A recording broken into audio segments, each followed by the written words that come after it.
Welcome back to the Midnight Who Show, and today I'm going to be reviewing the Abominable Snowmen, which is the final missing episode animation, at least for right now, until, they get more funding from another source, but that's probably unlikely, unfortunately. But you know what I will say? I am at least thankful for all of the missing episodes animations we have got. Not all of them have been the greatest. Only one I didn't really think was the best, but it was more of an experimental release.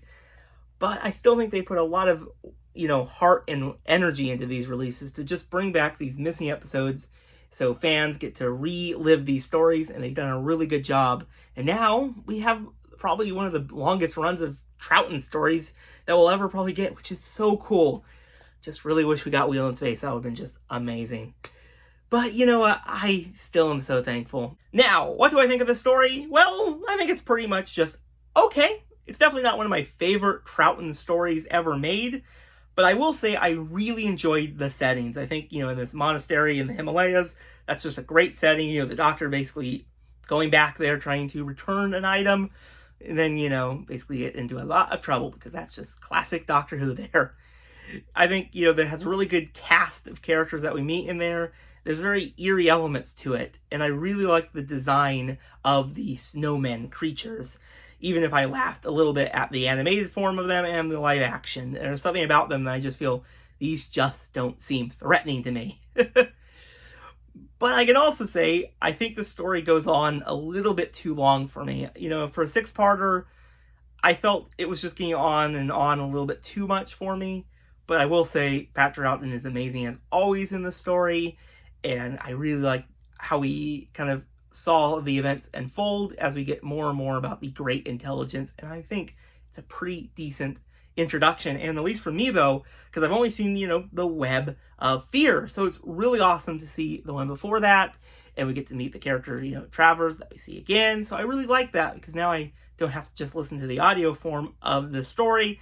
Now I can actually see the visual, and I also have Web of Fear, so that's pretty cool. Never thought that would happen. Now let's speak about the animation. I think it was pretty good, actually. This is not one of my favorite animated styles that they've done for this, the missing episodes. But I will say it is a very much of an improvement over Fury from the Deep, and even improves a little bit from Galaxy 4. I think the movements are a little bit better. The character designs look pretty solid. They did change a few things about the monks, and I think the kind of great intelligence speaker, I think that design also changed a bit. I think they did a really good job at actually animating this Himalayas, which I think goes a little bit more than the show could have done in the 60s.